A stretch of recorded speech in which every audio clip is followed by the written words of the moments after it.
नमस्कार, मैं सविता सकलानी सेठ हूँ। मैं एक योगा थेरेपिस्ट हूँ। जैसा कि आप सभी लोग जानते हैं, हम अपने इस चैनल में हेल्थ और हेल्थ से जुड़ी बातों को डिस्कस करते हैं। तो आज जो हम डिस्कस करने वाले हैं वो है सटकर्म।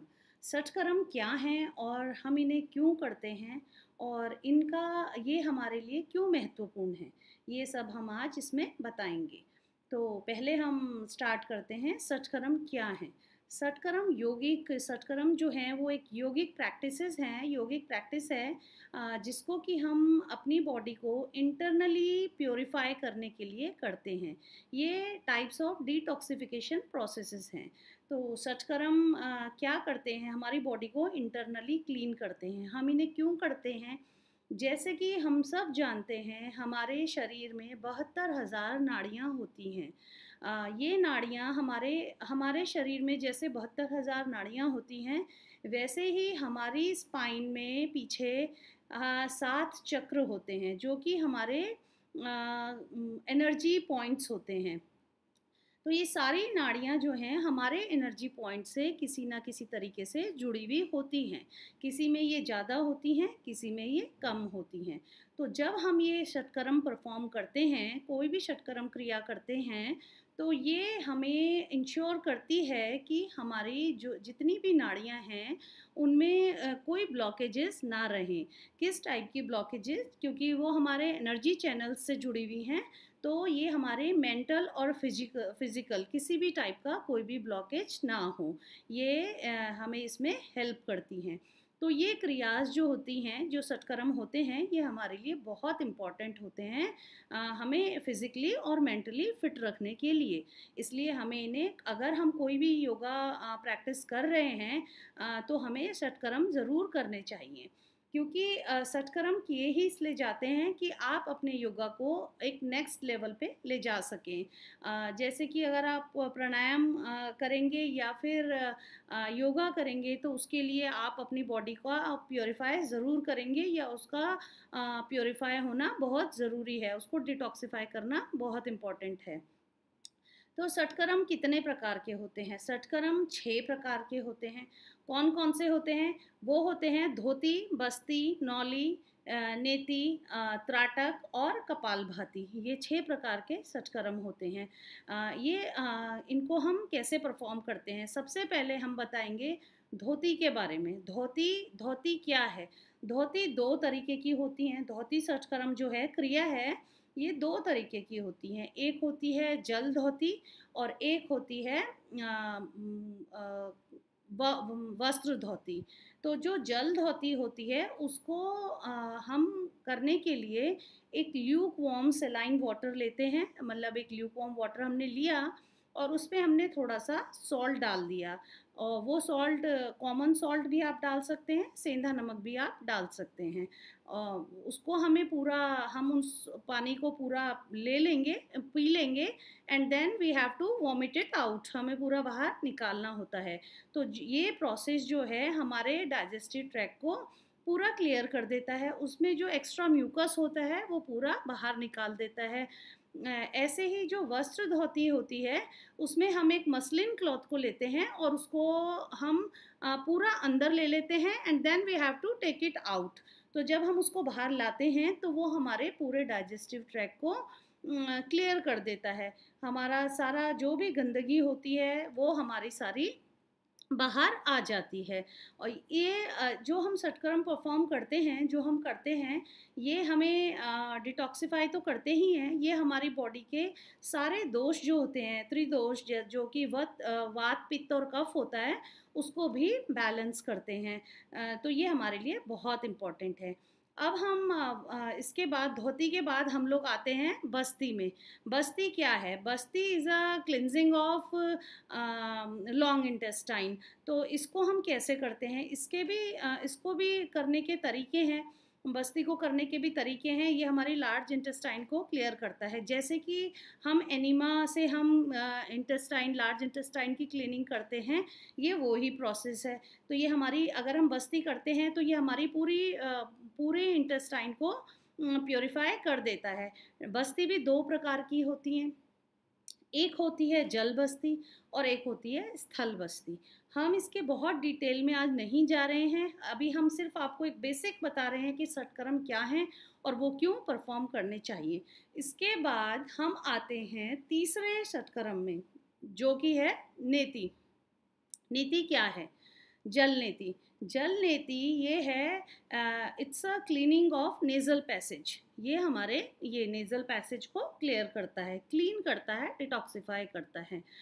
तो इसको हम कैसे करते हैं, ये मैं हल्का सा आपको बता रही हूँ।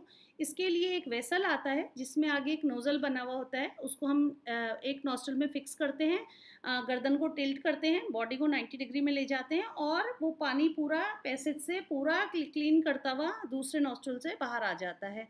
ये इसका प्रोसेस है।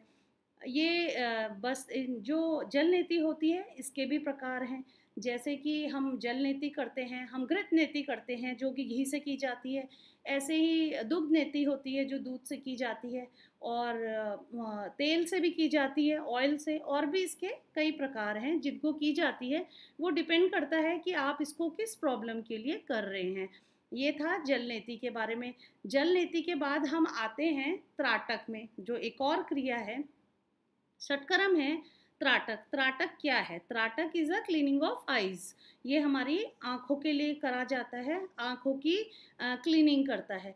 ये त्राटक जो है वो आँखों की क्लीनिंग तो करता ही है, उसके अलावा ये हमारी कंसंट्रेशन को बढ़ाता है, प्लस ये हमारे जो हमारे दिमाग में अनवांटेड थॉट्स आते हैं वो इनको भी प्योरीफाई करता है, क्लियर करता है, दिमाग में स्टेबिलिटी लाता है। त्राटक भी एक बेसिक क्रिया है जो कि अगर आप योगा प्रैक्टिस कर रहे हैं तो ये आपने करी होगी, आप कहीं भी योगा करने जाएंगे तो त्राटक ही कराया जाता है। त्राटक के लिए हमें क्या चाहिए होता है? हमें एक रेफरेंस पॉइंट चाहिए होता है, and that reference point could be any any external object, कुछ भी हो सकता है। जो हम यूज़ करते हैं वो होता है इल्यूमिनेटेड कैंडल। हम एक कैंडल को जला लेते हैं, उसको अपने सामने फिक्स कर लेते हैं और पूरा कंसंट्रेशन हम उस कैंडल में रखते हैं, हम उसकी साइड ध्यान लगाते हैं, दैट इज़ त्राटक। तो ये हमारी आइज़ की रोशनी को तो बढ़ाता ही है, हमारे दिमाग की स्टेबिलिटी को बढ़ाता है, हमारे कंसंट्रेशन को बढ़ाता है। इसके भी बहुत सारे फ़ायदे हैं। त्राटक के बाद हम आते हैं पांचवी फिफ्थ षटकर्म में, जो है नौली क्रिया। नौली क्रिया क्या है? नौली क्रिया में it's a cleaning of abdominal organs. इसमें हम क्या करते हैं? नौली क्रिया में हम अपने लोअर एब्डोमिनल मसल्स पे काम करते हैं। हम इसमें अपने लोअर एब्डोमिनल मसल को मूव करते हैं, रोटेट करते हैं क्लॉकवाइज और एंटी क्लॉकवाइज। जब ये प्रोसेस चलता है, जब हम इस प्रोसेस को परफॉर्म करते हैं, तो ये हमें कैसे हेल्प करता है? ये हमारे सारे लोअर एब में जो ऑर्गन्स होते हैं उनको एक बहुत अच्छी मसाज देता है, उनमें सर्कुलेशन बढ़ा देता है। कौन कौन से ऑर्गन, जैसे कि एग्जाम्पल मैं दे रही हूँ, जैसे लीवर, जैसे पेनक्रियाज या फिर गॉल ब्लैडर, इस सब को ये मसाज देता है। इसमें ये बहुत हेल्पफुल है, प्लस स्प्लीन में, यूरिनरी ट्रैक्ट में, इन सब में बहुत हेल्पफुल है। और अगर आप रेगुलरली इसको प्रैक्टिस करते हैं तो ये ऑर्गन्स हेल्दी तो रहते ही हैं, इनका जो लाइफ होता है वो भी बढ़ जाता है। प्लस ये हमारे ऑर्गन्स में जो प्राण शक्ति होती है, प्राण शक्ति, लाइफ फोर्स, उसको बढ़ा देता है। कोई भी षटकर्म, नॉट ये अब सिर्फ नौली के बारे में नहीं है, सारे षटकर्म जो हैं वो हमारी प्राण शक्ति को बढ़ाते हैं, लाइफ फोर्स को बढ़ाते हैं, उनका उनका फ्लो अच्छा रखते हैं। अब नौली भी 3 प्रकार की होती हैं। एक होती है मध्य नौली, वम नौली और दक्षिणा नौली। अब हम आते हैं लास्ट षटकर्म में, जो कि है कपालभाति। कपालभाति भी एक बेसिक षटकर्म है, आप सब लोगों ने किया होगा, ये सब लोगों ने ही ये किया होता है। ये क्रिया तो है ही, इसके अलावा हम इसे प्राणायाम भी कह सकते हैं। क्यों कह सकते हैं? क्योंकि इसमें हमारी ब्रेथ इन्वॉल्व होती है, ये ब्रीदिंग एक्सरसाइज भी है, इसलिए हम इसे प्राणायाम में भी काउंट कर सकते हैं। ये क्या है, कैसे, मतलब हम इसे क्लीनिंग प्रोसेस कैसे कहेंगे, क्योंकि ये क्लीनिंग करता है हमारे फ्रंटल लोब की। तो कपालभाति भी एक बहुत इम्पॉर्टेंट षटकर्म है। कपालभाति का जो एक बहुत इम्पॉर्टेंट चीज़ है वो ये है, जो इसका जो ब्रीदिंग पैटर्न है that is quite different from normal breathing. क्या डिफरेंट है, जैसे हमारा नॉर्मल ब्रीदिंग जो होता है उसमें हमारा जो इनहेल होता है, जैसे कि हम इनहेल करते हैं और फिर हम एक्सेल करते हैं, तो हमारा जो फोकस होता है वो इनहेल में होता है। वो हमारा पूरा इनहेल जो होता है वो इनहेल में रहता है, एक्सेल में नहीं रहता है। कपालभाति बिल्कुल इसका ऑपोजिट है, इसमें जो फोकस्ड ब्रीदिंग होती है वो एक्सेल होती है, एक्सेल में हमारा फोकस रहता है। तो कपालभाति भी एक बहुत इम्पॉर्टेंट षटकर्म है, इसको परफॉर्म करना चाहिए। इसको अगर आप रेगुलरली करते हैं तो ये बहुत हमारी बॉडी से सारी इम्प्योरिटीज़ को बाहर निकाल देता है। ये भी बहुत अच्छी क्रिया है। इसके अलावा अब हम आएँगे प्रिकॉशंस। षटकर्म में कुछ प्रिकॉशंस हैं, प्रिकॉशंस ऑफ षटकर्म क्या हैं वो बताएँगे कि अगर आप षटकर्म प्रैक्टिस कर रहे हो तो it should be practised under some expert. आप ऐसे ही इसको प्रैक्टिस नहीं करेंगे, आप ध्यान देके इसको प्रैक्टिस करेंगे किसी के सुपरविज़न में। उसके अलावा षटकर्म जो हैं वो is not like, they are not like pranayama और आसन्स जिनको कि हम रोज परफॉर्म करते हैं। They should be practice in a week और on monthly, in a week और इन अ मंथ।